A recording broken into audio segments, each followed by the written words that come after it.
anxiety is a funny thing.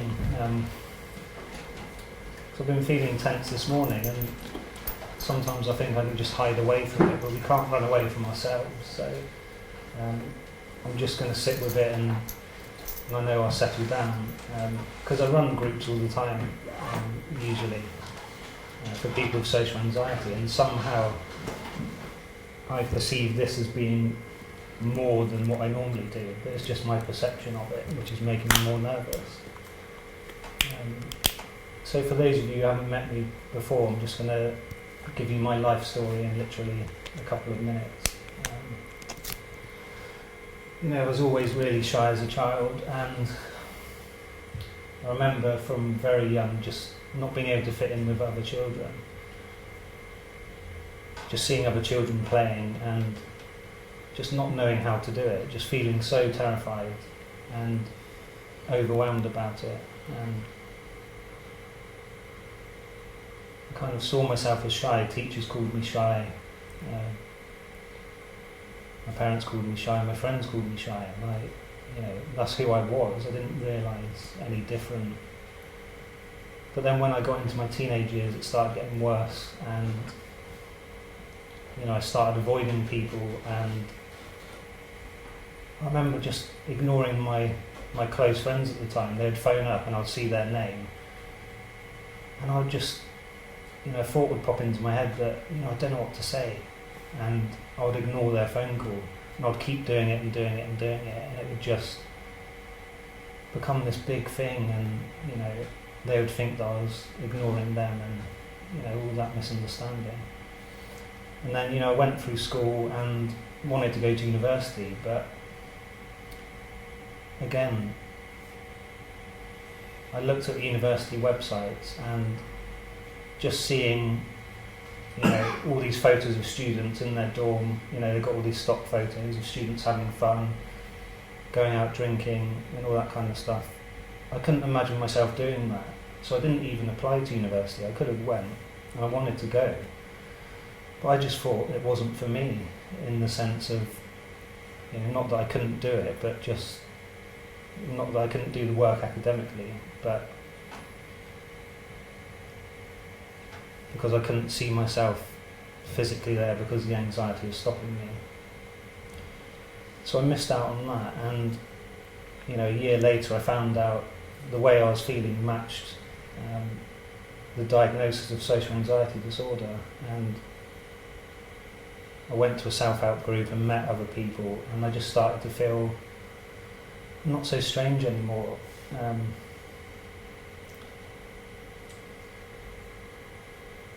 Because we always think that we're worse than someone else, and I've met so many people, and everyone has their problems, and we always tend to think we're worse than someone else. And to cut a long story short, I went for a period of about 5 or 6 years just pushing my comfort zone all the time, because I felt that's what I had to do. I didn't know any different. I kept doing things that I was scared of. I went on Michael Neill's NLP training, 300 people in a room for 7 days in a row, just like someone with social phobia jumping in the deep end. Going in a room of 300 people is like getting in a tank of spiders for someone who has arachnophobia. It just, the average person doesn't realise how bad it can be for people, and I've really been there. So I went through all that kind of stuff, and I felt good on the courses I went on, but then on the Monday morning I'd wake up feeling crap again. I just thought something's not right. It just felt like a never-ending circle of pushing my comfort zone, feeling rubbish, pushing my comfort zone, feeling rubbish. But it wasn't until about a year ago things started to get easier, because about the 3 principles we're going to talk about over these 2 days. It started off by by reading Michael Neill's book, The Inside Out Revolution, and I just stumbled across it one day.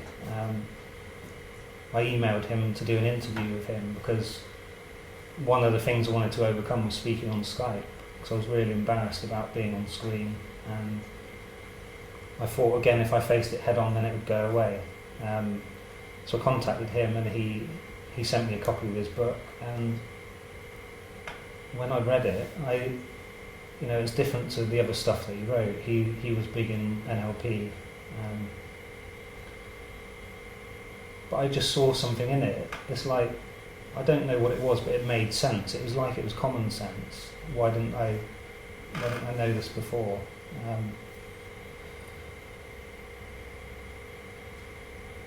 So over the past year, things have just been easier for me. Rather than trying to face things that I'm scared of, it seems that I catch myself doing things without realising. And yeah, we're going to explore more of that over these 2 days. And I just want to say that you don't have to talk. This is a bit different from other groups that I've done before, like you don't have to participate or talk or anything like that. You can just, this is a space for you just to come and chill out, and if you do have questions, throughout the 2 days we're going to have roughly an hour of the speakers talking, and then like a Q&A bit at the end. So yeah, that's my story in a nutshell, really. So I just wanted to pass on to Rudy and Jenny. These guys have been doing some really great work in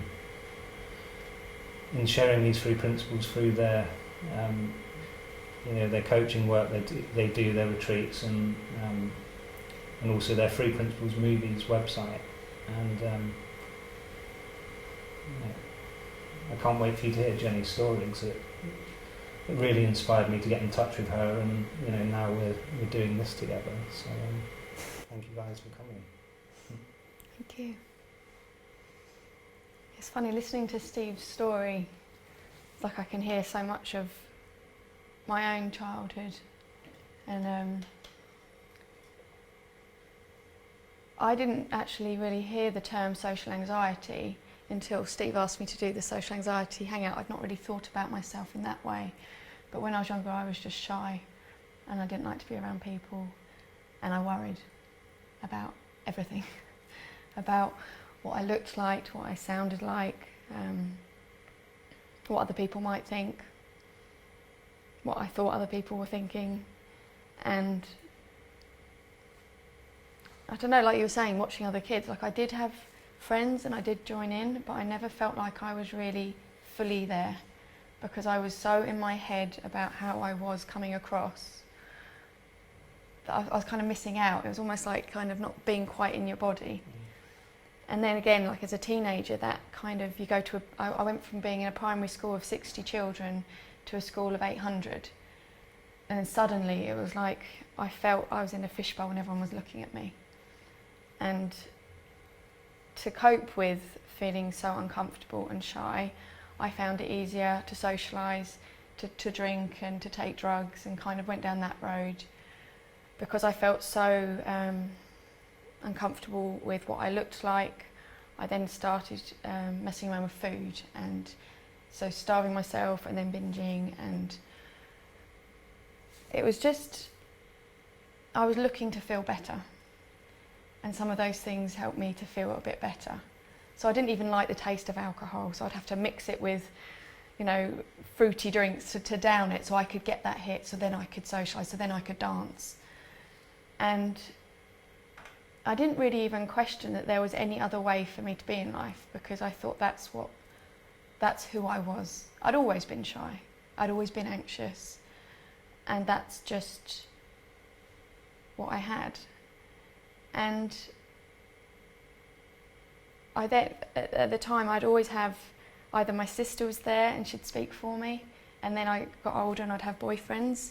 I have no idea how I managed to get boyfriends. It was normally friends kind of getting me together with them, and for the first 6 months I'd hardly speak, and then as I came out of my shell I'd realise actually I'm really talkative and not the person that they met. But I limited my life on who I thought I was. So I'd love to have gone to university and done photography, but the idea of my mum, I went to university with my sister with my parents and dropped her off, and driving away, leaving her in that house full of strangers, I was just, I'm never going to do that. I couldn't do that. So the limits I'd put on my life were just, and I didn't know I was doing it. So then to come across the three principles at 23, you know, my sister was going on a course. She was always going on courses. She was into what I thought were floaty, fuzzy things. But she was going, I wasn't doing anything else, so I went along. And I sat in a room a bit bigger than this. There was about 25 people. And the first thing they decided to do was to go around the room and get us to introduce ourselves. So already my hands are wet and I'm shaking, and I'm like, she didn't tell me this.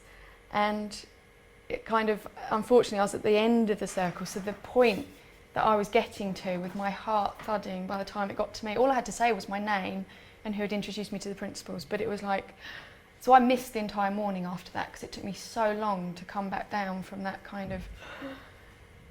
And then there was a 3-day event. The next day, my cousin was also with me, so she goes, I'm going to speak for both of us today. So she kind of introduced us to the new people. But by the 3rd day, like you said, I suddenly started to feel a bit better and a bit more comfortable.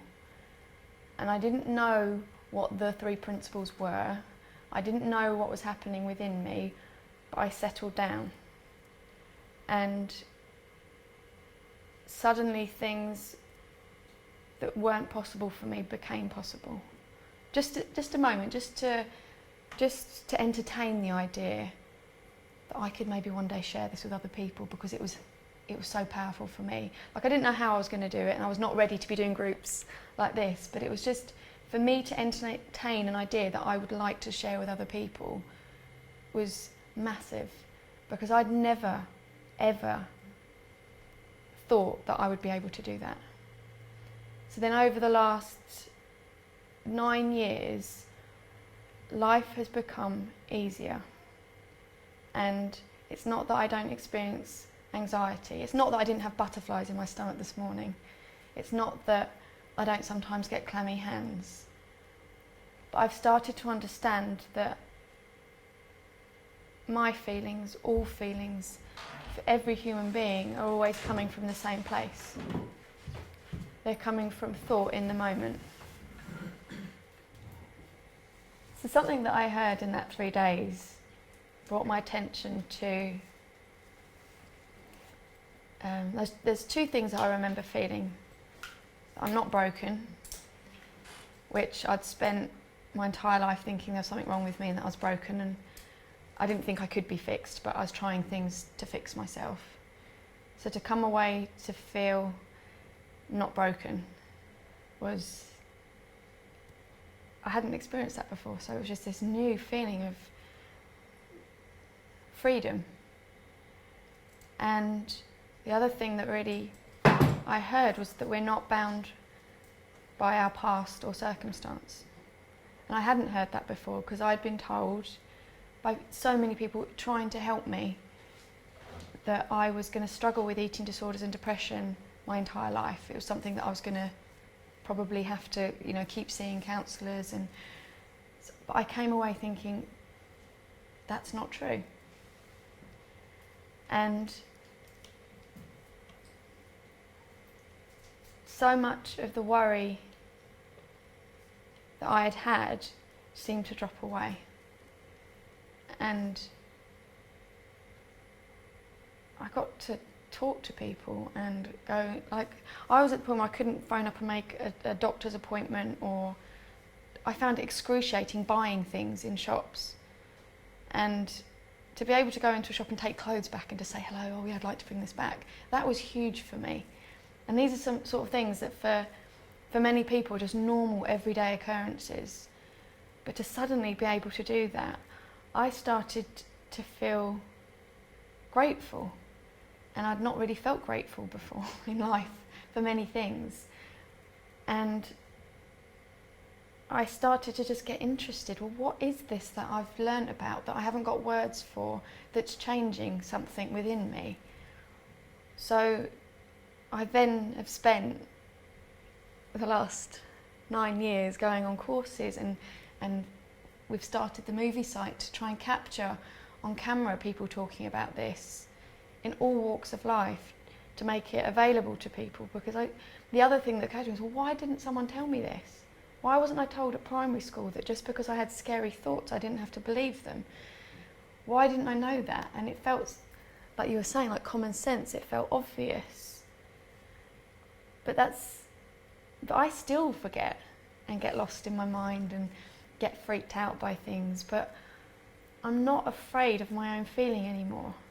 I don't have to avoid situations so that I don't have to feel a certain way. And that, it's just, I don't know, I got to have a birthday party, I think about a year after, and I'd always avoided doing things for my birthday. Maybe go out for a meal somewhere that I knew, with people that I knew, and be in the corner, and I had to sit in a certain position because I didn't like being on the end. And so there's all these rules. But I had a birthday party, and my mum and dad had people, so I think there was probably about 20 people came to the house, and I blew my candles out. And I was a bit nervous, but at the same time I was like excited, like, oh my God, a year on, I can do this, I can socialise, and I can stand with someone and feel uncomfortable, and then at some point I forget that I'm uncomfortable and I enjoy a conversation. And it's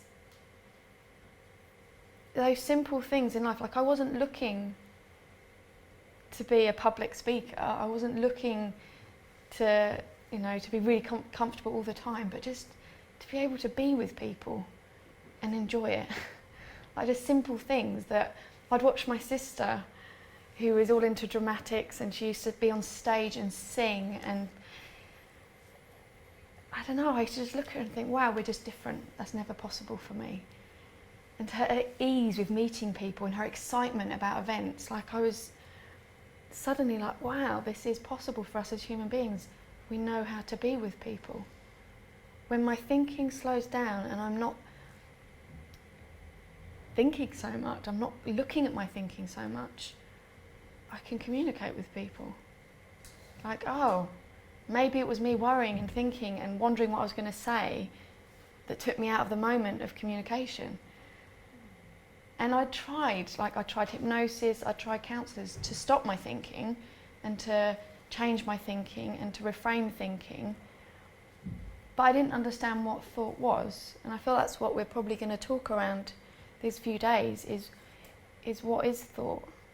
Not content of thought, but the power of thought, the power we have as human beings to create experience. And as we get interested in that and learn about that, I think we get a little bit less interested in what we've thought before and who we think our personality is. And as we do that, we get to be a bit more, rather than I used to try at life, and I don't feel like I have to try at life so much anymore. So I'm so grateful to have stumbled across this understanding, and then to be able to be with other people and share it and connect. And like, speaking on Skype would have just been my worst nightmare. I couldn't leave voicemails because I hated the sound of my voice, even though I wasn't the one that was going to hear it. Yeah. So just to do the Google Hangout with you, and you're like, oh, I don't know how many people will be there, and we'd never met before, and just to agree to it. And then afterwards, I'm like, I wouldn't have agreed to that. I wouldn't have. Yeah. It's just those simple little things that suddenly you can look back and realise you've done that weren't possible before. And it hasn't been through effort or trying or really thinking about it so much. My name's Rudy, married to Jenny here. And I wanted to do this a really short intro to me, then talk more about what we're actually talking about, the three principles. But I had horrific shyness and anxiety when I was a child. I remember I was really good at sport. Like, under my own devices, I was the fastest in my year. Come to competition, I often came last. I would be running, get a huge panic attack, felt like I was going to die. And then I always failed. And I found that interesting. Well, I didn't enjoy it, if you see what I mean, but I did find that interesting. And then as I got a little bit older, I remember, like, if God help me, a girl came and spoke to me when I was at school, I used to just go bright red, like I couldn't communicate with girls. I was socially, like I just did everything I could to avoid going to parties or hanging out with groups of people, and it was pretty horrific when I was younger. I remember being in all this constant state of anxiety. So kind of fast forward, I kind of wanted to, like we all do, if we're not enjoying our life so much, often it can help us think, well, I want to enjoy my life. What can I do to enjoy my life? And so I studied neurolinguistic programming, which is programming the mind for success, and clinical hypnotherapy, which is using the unconscious mind for therapy. Oh, we've got another. And so I basically just spent I could have bought a house with the money I spent on looking into my mind, and I ended up teaching mindfulness meditation and go off on long retreats where I just sat with my mind for 12 hours a day in various things, and taught Tai Chi, Qigong and a whole ream of other things, from psychology to kind of motivational speaking and various things. So anyway, I came across this understanding 10 years ago when a chap called Dr. Sydney Banks and another chap called Dr. Roger Mills came over to... Dr. Sydney, no, sorry, Dr. Roger Mills came over to England and spoke about this thing called the Three Principles, and I was kind of a bit curious. At that time I was so full because I'd learnt so much and been on so much training, I really wasn't interested. I kind of appointed myself as an expert on the mind, so to speak, so you know, it's nothing that I don't know already. Oh dear. And to be honest, and it's not very good advocacy for how great the Three Principles are, but I didn't get an awful lot from the Three Principles for about a year. And the reason is, when I look back on it, is because I thought I already knew everything, there wasn't really much space for me to see something new. But having said that, although I was hearing what I thought I already knew, there was something about it that kind of kept me interested. I call that my intuition or my gut instinct or my wisdom, whatever word you want to use, was, well, keep going along, there's something here, because all these people were having these quite big transformations. And I met Jenny on the first course, and Jenny was sitting there with her hair over her face like this, almost sitting on the lap of her cousin Anna, like this, and Anna was saying, my name's Anna, I'm going to talk for Jenny today, because Jenny was so shy. And then once kind of break happened, Jenny would kind of go off as quiet as a mouse and almost like merge into the wall or something. She was just not seen anywhere. But then I didn't see Jenny for a couple of months, and then I saw her about 4 months after that, when Roger Mills was doing a trainer of trainers in England. And she was kind of walking along, she had her head up, and she was kind of just talking to people normally. I wouldn't say she's overtly confident, but she was certainly comfortable. And I was like, oh, that's interesting. So there must be something in this. Now, Dr. Roger Mills spoke about these community projects in America that, you know, there's one community that had the 4th highest homicide rate per capita in America, a haven for drug and prostitution and gangs. They took this understanding into that community, and within 3 years of the project, parental involvement in school went up 500%, the drugs left, prostitution stops, and the homicide rate fell to 0. There hasn't been one homicide since then. Now, this has happened in every other community this has gone in to a large extent, and I didn't quite believe it. I was like, really? Really? How is that possible? And I spoke to a friend of mine, and he's really skeptical. He's like, well, where's the proof? You know, is there any videos online? Is there any news online? Is there any research online? Nothing online at all.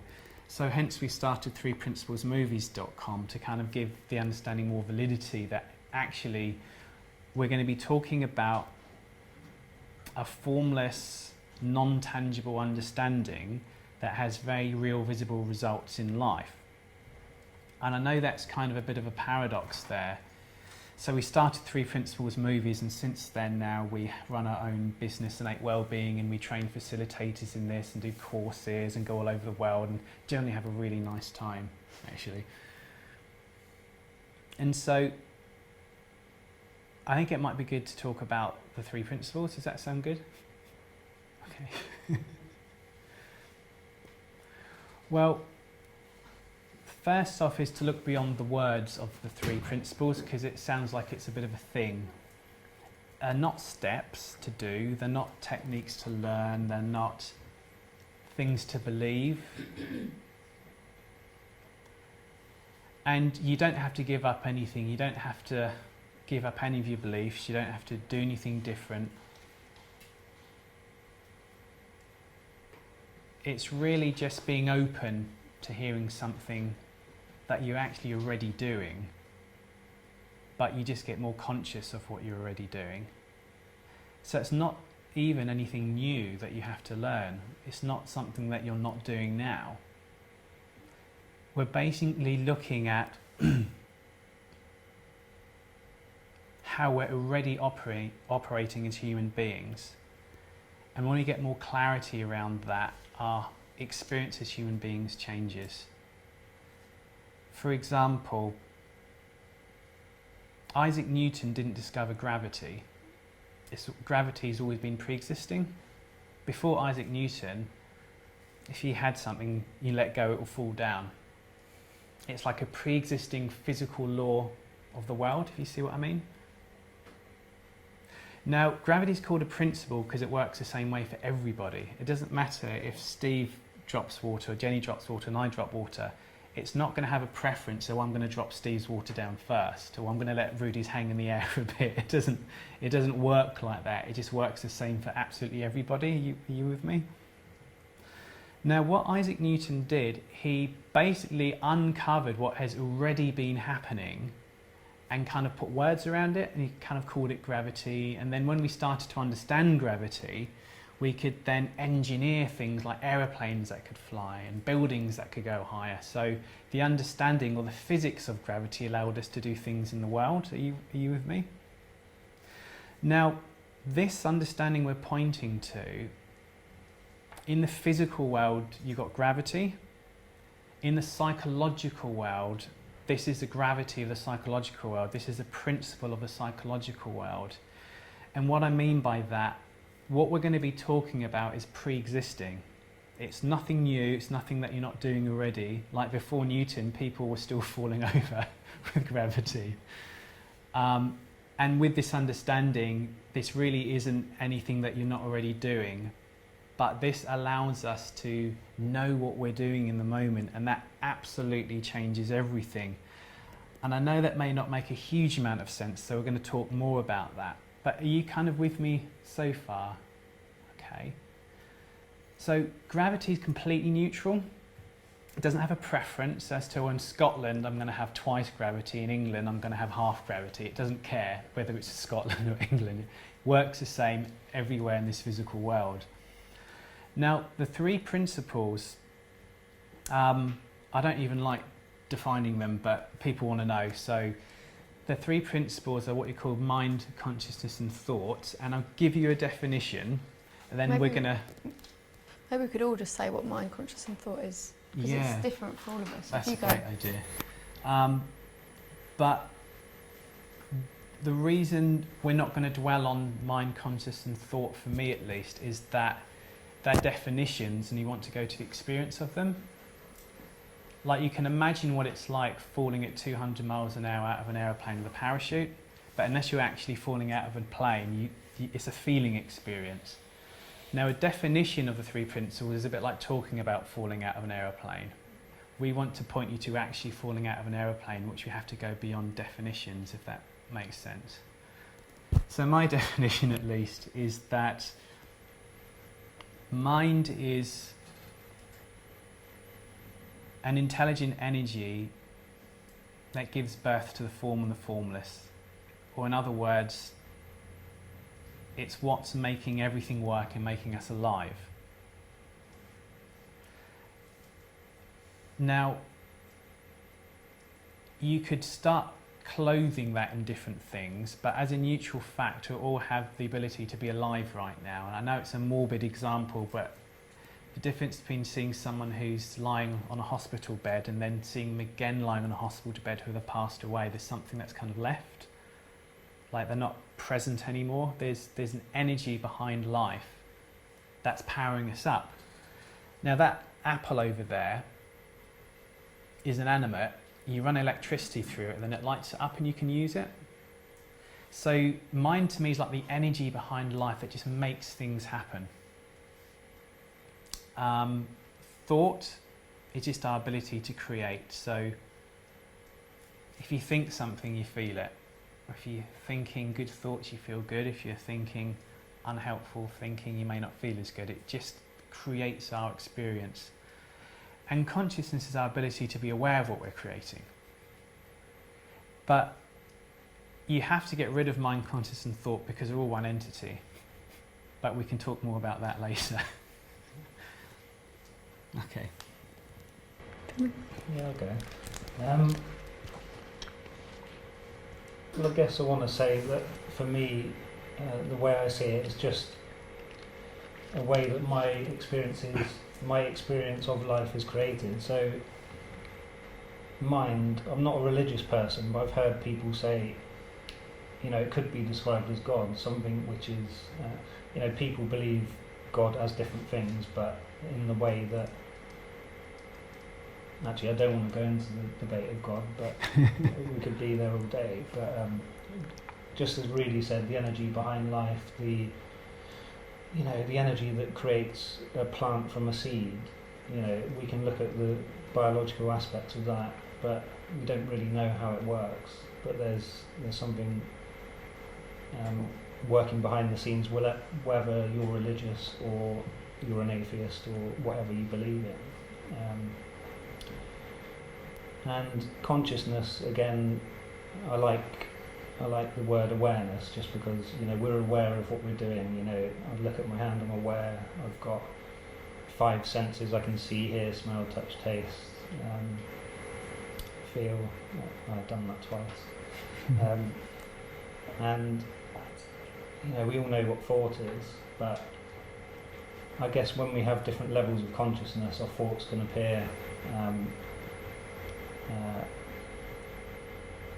We can see our thoughts from a different viewpoint. Like, for example, if I'm in a bad mood and my girlfriend says something to me, I might take it differently than if I'm in a good mood. So my consciousness level can affect how, not directly what she said to me, but how I interpret what she said. And that's how it makes sense to me, really.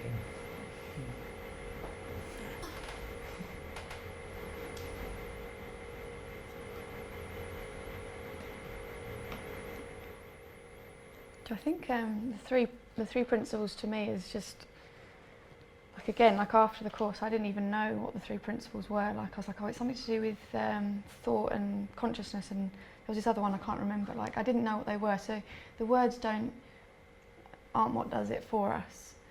But what I've started to see them as now is our ability to create. And I don't know if many of you have heard of Sydney Banks, is the guy that uncovered these. He was the one who started to share these. And it's interesting listening to his tapes over the years, because the way that I hear them has changed. And I feel like he was trying to point us within to... So when he talks about mind, I see that we are all part of mind. It's not something separate from us. When he talks about the power of thought, that we all have the ability to create. And he talks about consciousness, and I think that one really changes for me, because I can see it in terms of what I'm conscious of and what you're conscious of, but also like the consciousness of the planet.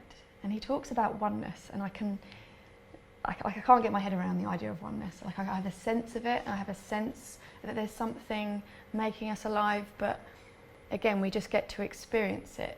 To actually try and look to to mind as being this invisible power behind life. Is like we can't get our head around that, but we kind of get to experience it when we see a seed grow into a tree, and we see the seasons change, and we see that you have a cut, and if left alone normally it'll heal. We know if we need to go and get extra help, but our bodies heal.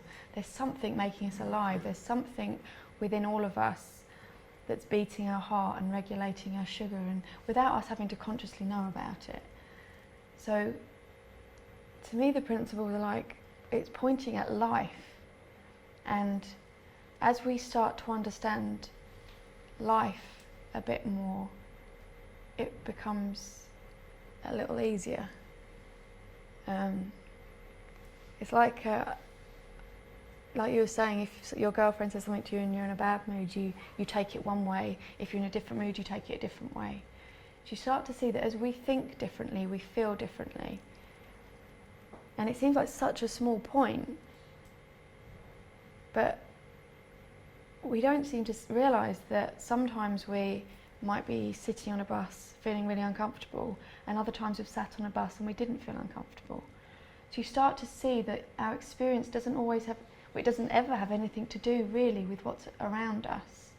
We start to get a sense that our experience has been created from within, moment to moment, and it changes. And it's just naturally how we work. We have the ability for new thought and to think again, and to just be open that there's something more to us as human beings than what we think we are. And if you think how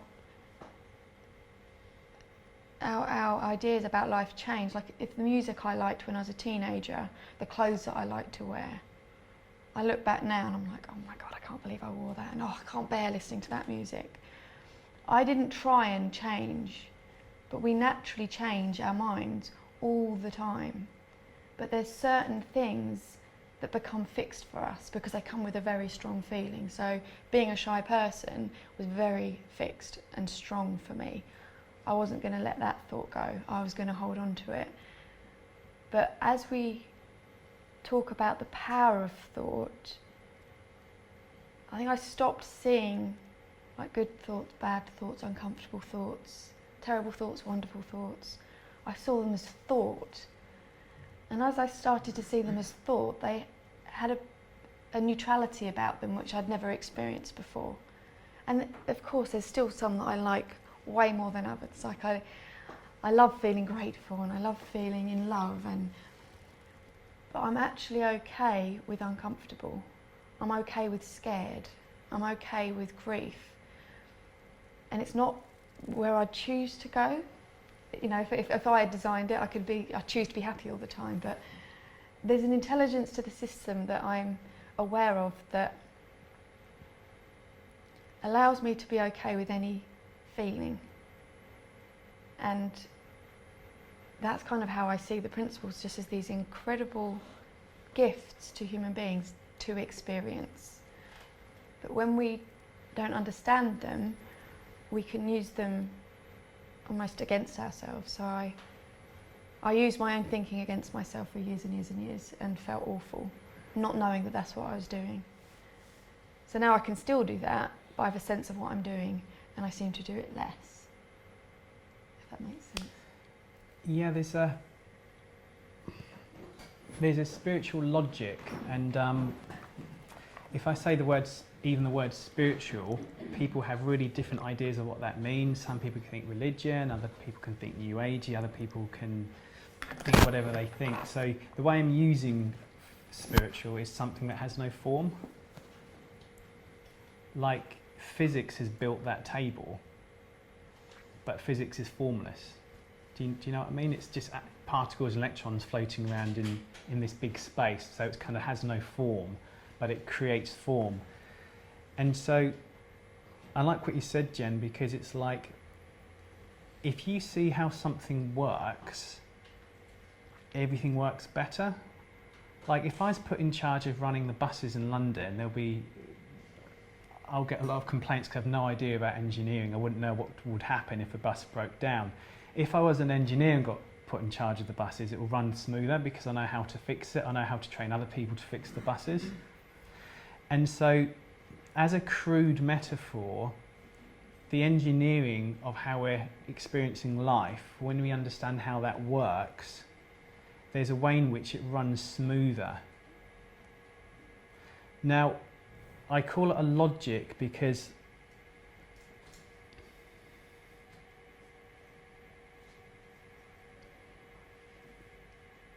I'm going to say some words and it sounds utterly irrelevant and not helpful, but when you see that with clarity, it absolutely changes in everything in your life. And humanity is under an innocent misunderstanding that their feelings are coming from something other than their thinking. The misunderstanding, the innocent misunderstanding that I do and we all do, all 7 billion of us, is that we think our feelings are coming from the person, the situation, the environment. Well, if that person hadn't shouted at me, I wouldn't feel bad. If my boss hadn't sacked me, I wouldn't feel depressed. If I hadn't had that experience as a child, I wouldn't have anxiety now. Are you with me? So what's kind of happening is the innocent misunderstanding is that something outside of ourselves is creating what we feel inside. Now I call that the trick or the illusion of life because damn is that a good illusion. It really looks like that. When we did wedding photography years ago, we photographed this wedding and there's a magician and he's doing all these really amazing things. Like he's making his hand disappear and pulling things out of people's ears. And I watched this thing where this guy called Dynamo, do you know the guy called Dynamo? He was like walking on the Thames. And I was like, really? How's that? It looks so real. Like, I had this camera angle, all these different camera angles. You can see him walking on water. And I was like, well, I know it's an illusion, but it doesn't look like it because, well, maybe people can walk on water, but I haven't met anyone that can. So from my experience right now, I'll say, well, that's not possible. But then when they actually showed how he did it, and they've basically got these perspex, completely clear perspex board under the water that he's walking on, and these cameras are put in specific places that it doesn't pick up the light reflecting on the perspex. So you then see how the trick's done. Now what's happened, we live in this illusion, this illusion of life that's telling you that you're walking on water because it looks like you're walking on water, but the fact is that you're not. And the misunderstanding is that our feelings are coming from something other than our thinking in the moment. Meaning that our feelings are coming from, if only my husband would change, I'll feel better. If only I earn more money, I'll feel better. If I didn't live in London, I'll feel better. If only. Now, if that was the case, you would think your experience would always be the same. But it doesn't work like that because I know, like with Jenny, sometimes when I'm working away and it's like 10:30 in the morning and I'm kind of looking at my watch and I'm kind of thinking I could really do with some help here. Jenny's still lying in bed. And sometimes I go in and I have thinking like, oh, she's not helping, she's lazy, she doesn't respect what we're trying to do, lying there. So I find it really irritating. Other times, the same thing, I can look at her and she looks really cute and endearing. Now what's going on there? Can you see that if it worked where Jenny created my feeling, I would have the same response because it's something outside of me. But what's actually happening, the truth, looking beyond the illusion, is that my thinking about Jenny lying in bed is creating my feeling in the moment. Now, it looks like Jenny lying in bed is making me irritated, but actually other times it doesn't make me irritated. I think it's quite cute. Are you with me? Now, all of us... It doesn't happen very often. It doesn't actually, no. It does. But when I say misunderstanding, there's no judgment there. It's just what we all do and what I do. I'm forever thinking that my feelings is coming from the traffic, is coming from this person, is coming from my bank statements, is coming from that. But this understanding wakes me up in the moment to look beyond the trick of life to the reality of life. So are you with me so far? Can you relate to that in your own life, that you react different sometimes from the same stimulus? Yeah, but isn't it a little bit like mindfulness? It's how you perceive whatever it is you can perceive something differently. Absolutely, and I like what you said there, because the principles are like everything, because the principles create everything. The principles are the creative force behind life that generates life. So it all comes from the principles, and it will look like everything. And mindfulness, at least my version, and that's not an expert, is you're mindful of your, you're aware of your thinking. And so the implications of this is that you get more aware of your thinking in the moment. So from that perspective, yes, it's like mindfulness, but it isn't actually mindfulness. You see what I mean? Yeah, I do. Yeah. I think as well it's nice because when you kind of know where your feeling comes from, it's like even if the person walking down the street deliberately ignored you, whether they didn't notice you, whether they were, trying to be rude, like it's still knowing where your feeling comes from, even if someone else is being a particular way. And I found that really helpful because my mum was brilliant when I was younger. She said, well, maybe they didn't mean it like that, or maybe they looked at you like that, but it didn't mean that. But realising that I could still be okay, even if they did mean it. Someone did deliberately try and help me. That was kind of new for me, to be okay, even if someone else was being unkind. And I know within a relationship it's helpful because people's moods do go up and down. We do have good days and bad days, and we can snap at each other. So it's not like you come across the principles and you just become this perfect person.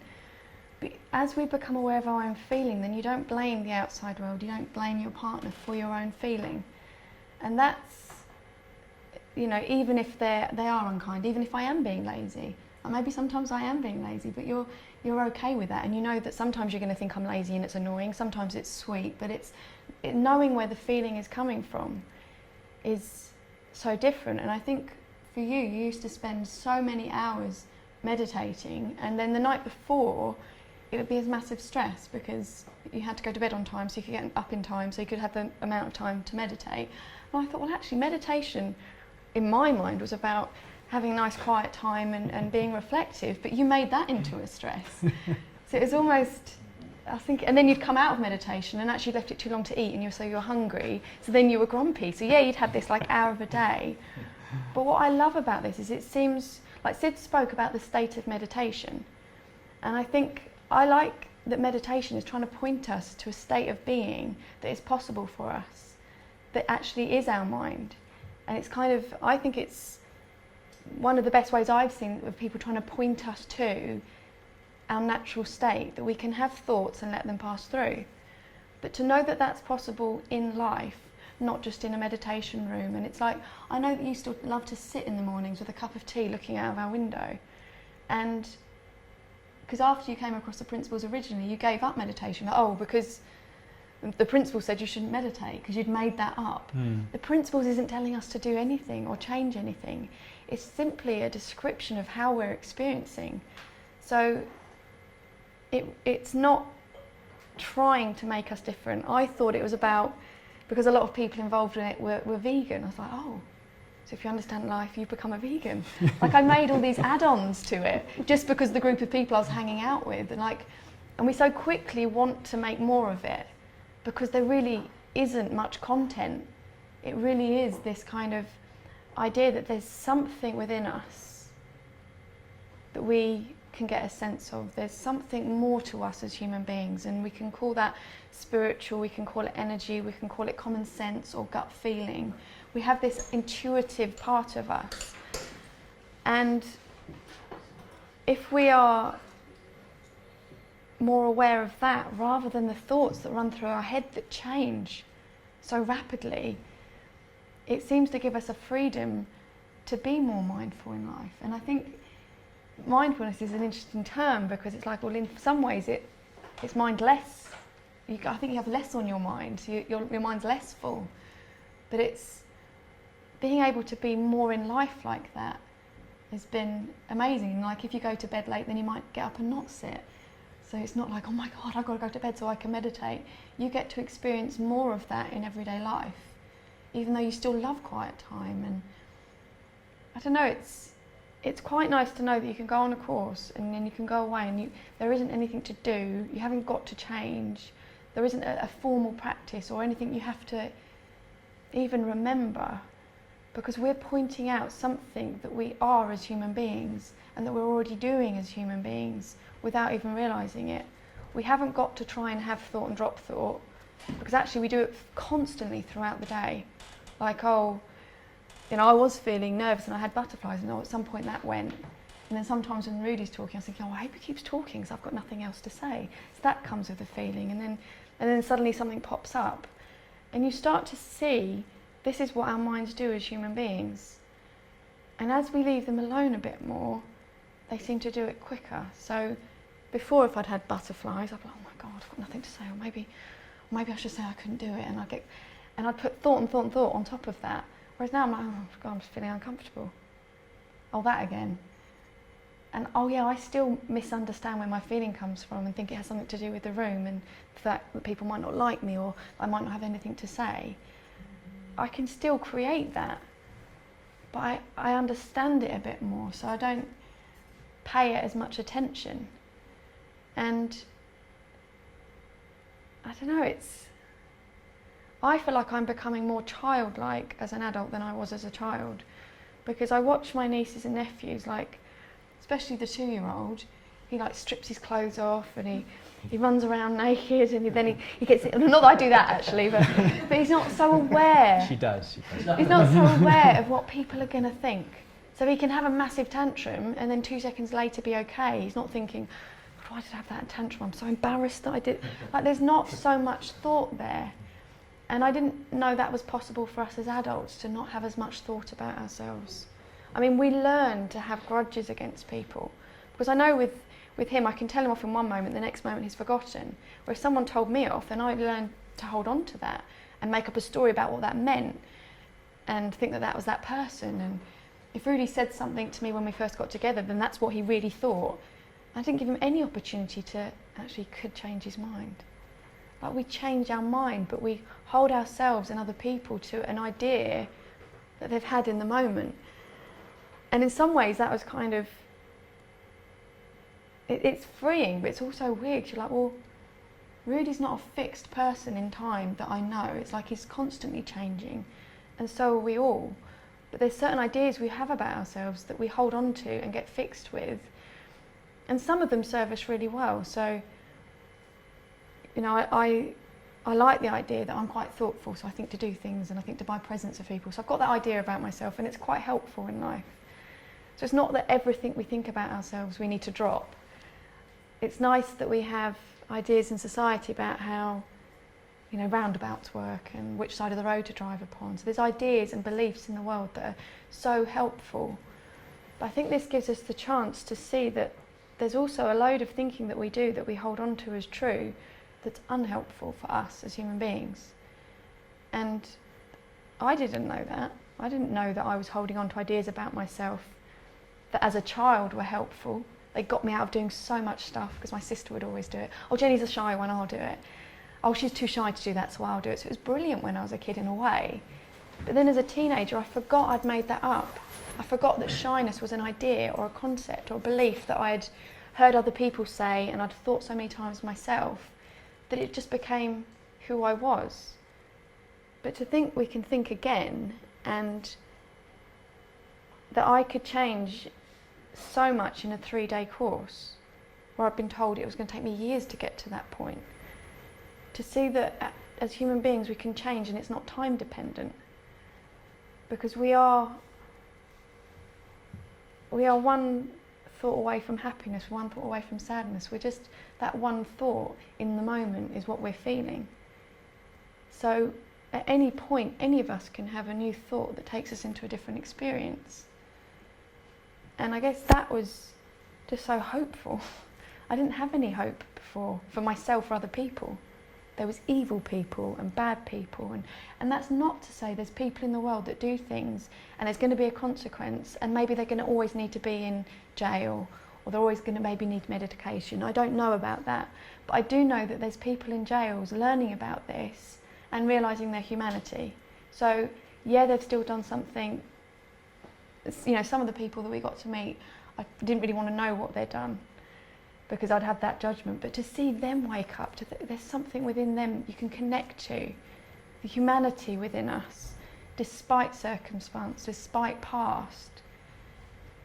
It's freeing for us, and it's also freeing for the world, because you get to communicate and be in life in a different way, beyond your own judgments. And yeah, I can still be really judgmental, but I know where that's coming from.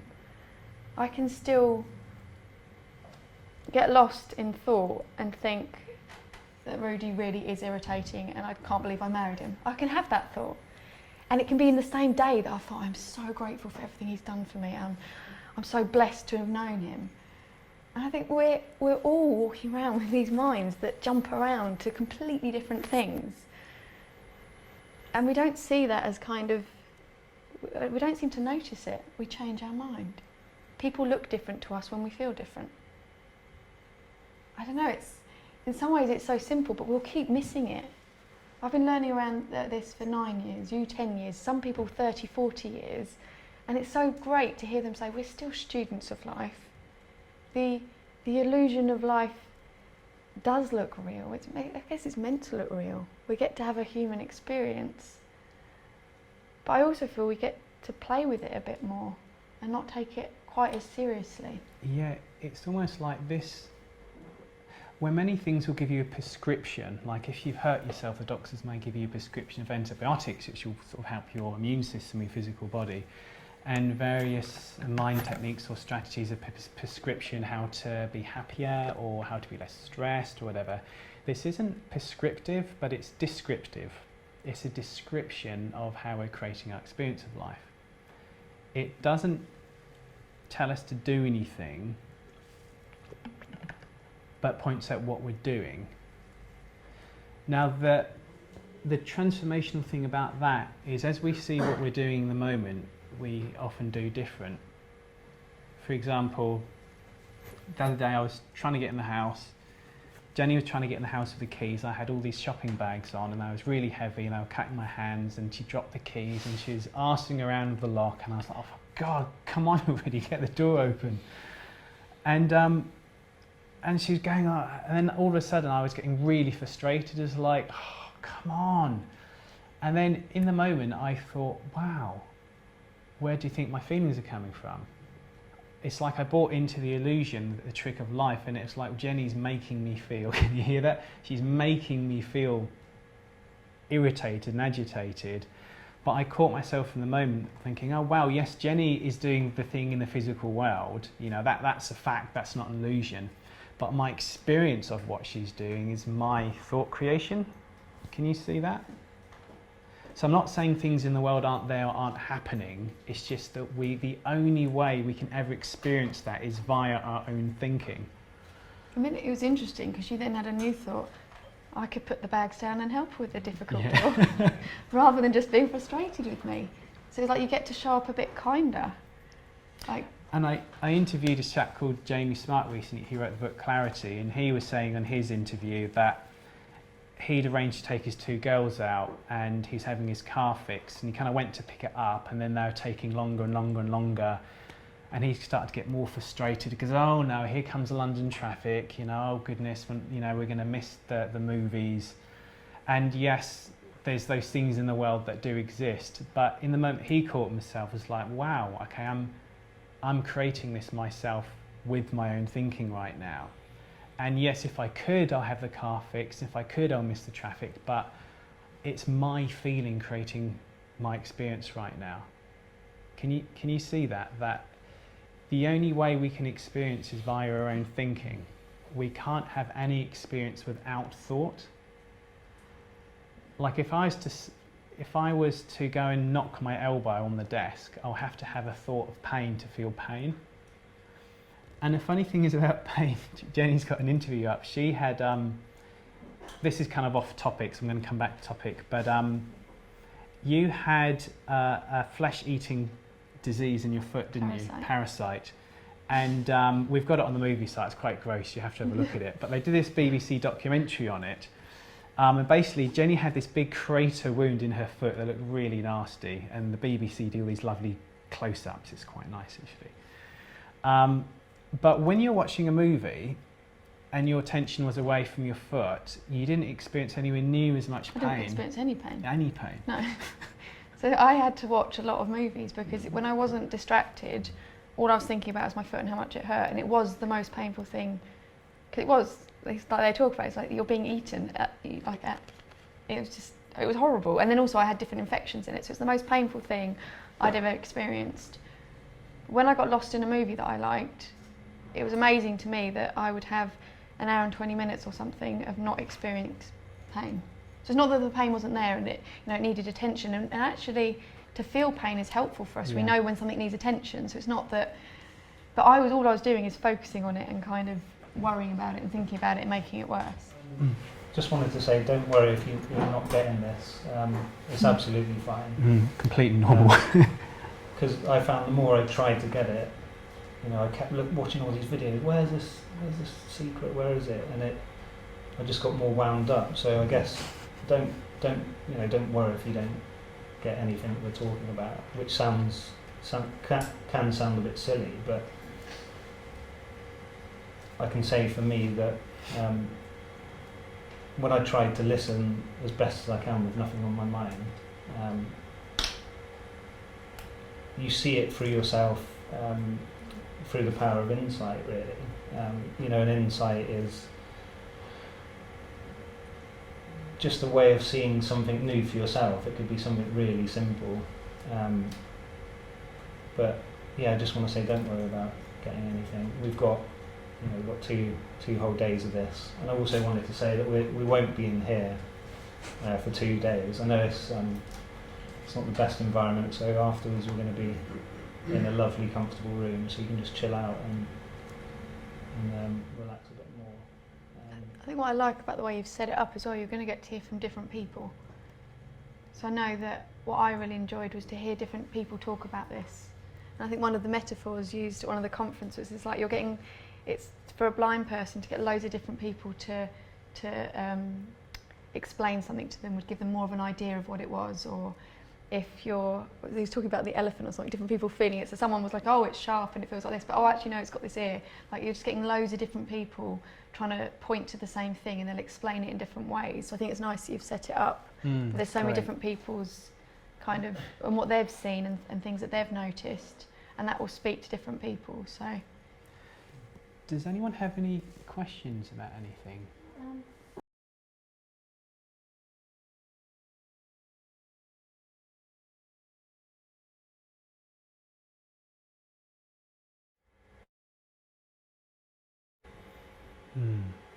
But I can only talk for myself. I know I spent a lot of time looking into why I was like I was.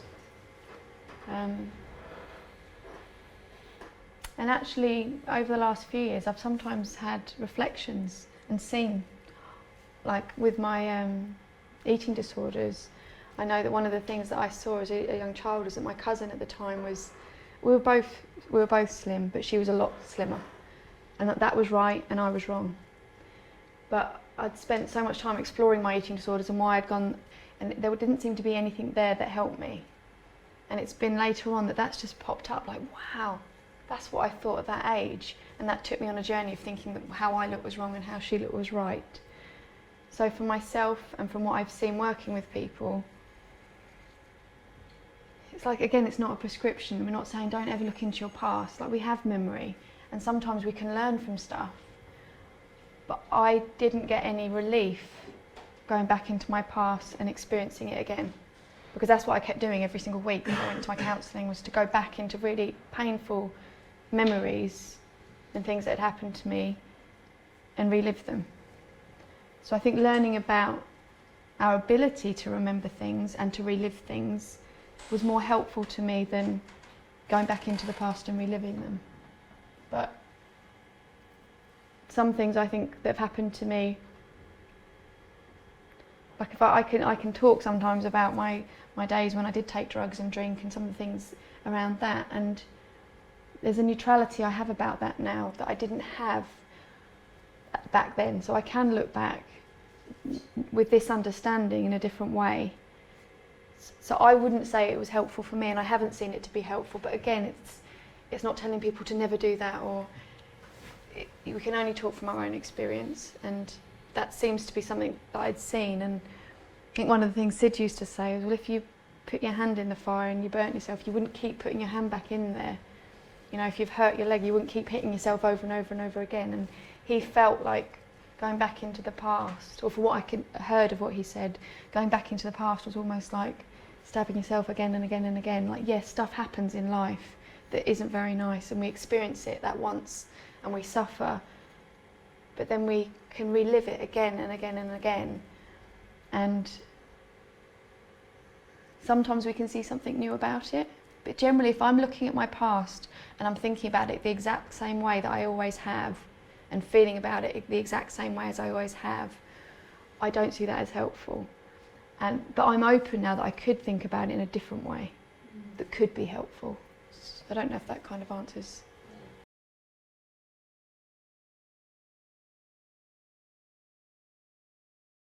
Yeah, that's a really good question, actually.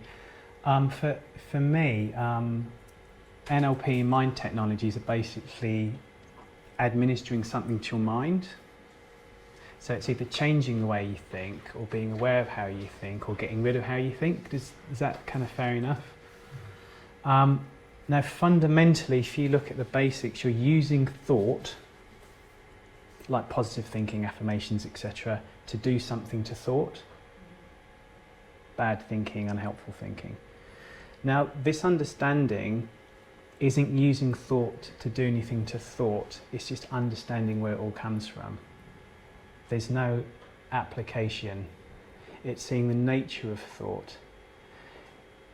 If I can kind of tie it into the past thing, like I won't go into huge details because we haven't got time, but my childhood was pretty horrific, and I should theoretically kind of be in a mental health institute or something from the stuff that happened.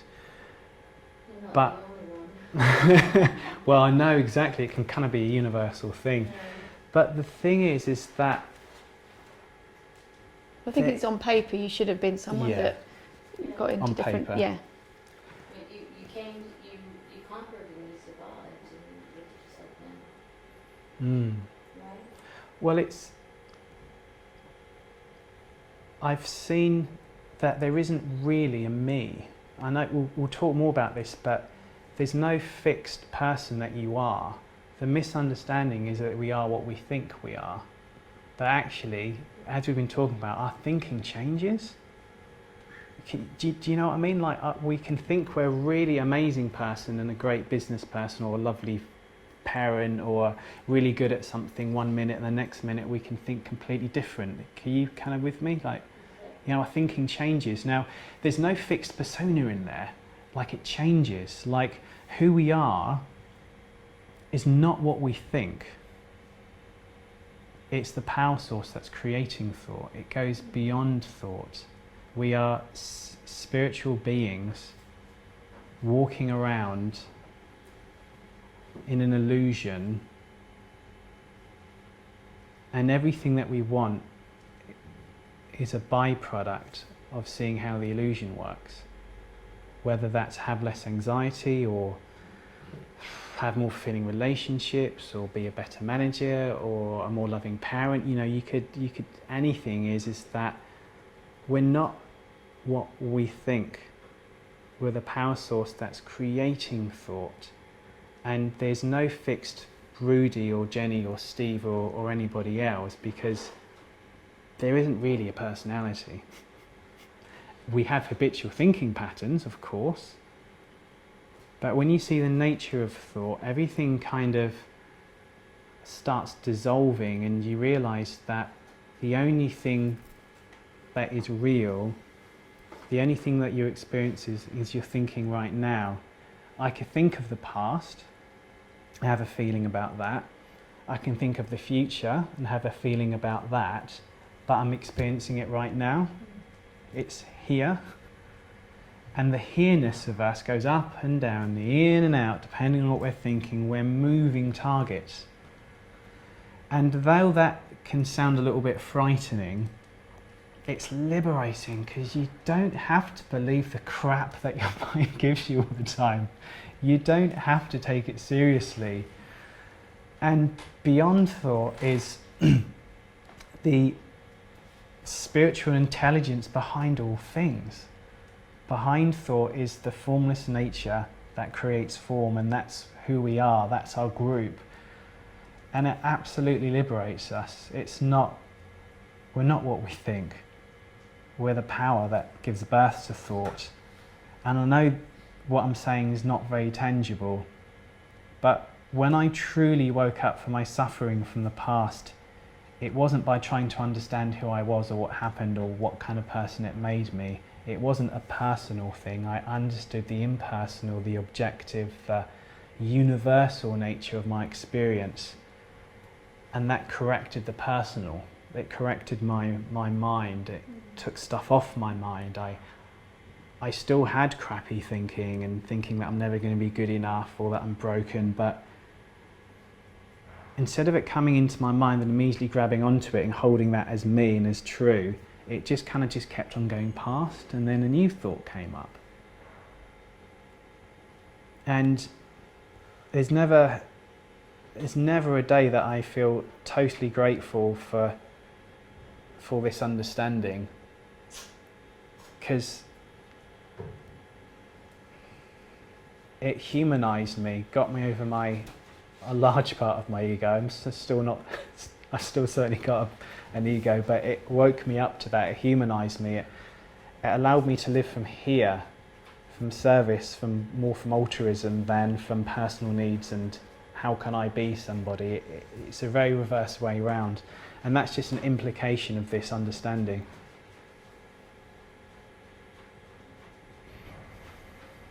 Yeah, I guess for me the layers fall away.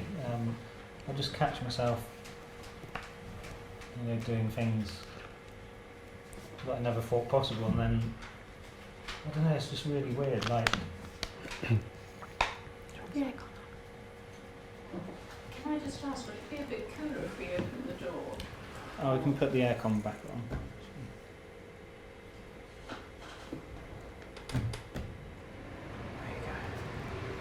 Thank you. No worries. Yeah, I guess for me with the whole social anxiety thing, over the past year, looking back now.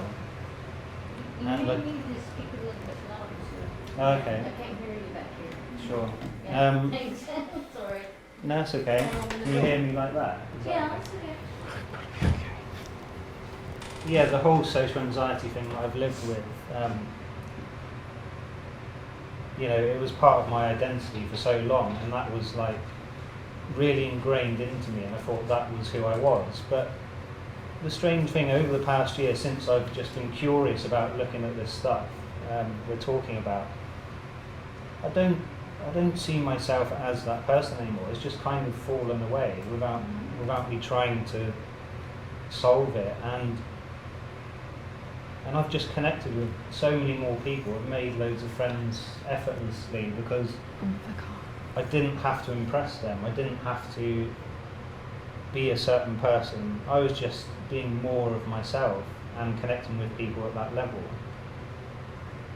Because before I used to think I've got to get really confident before people could like me, and then I have to do all these things to do that. But it's just,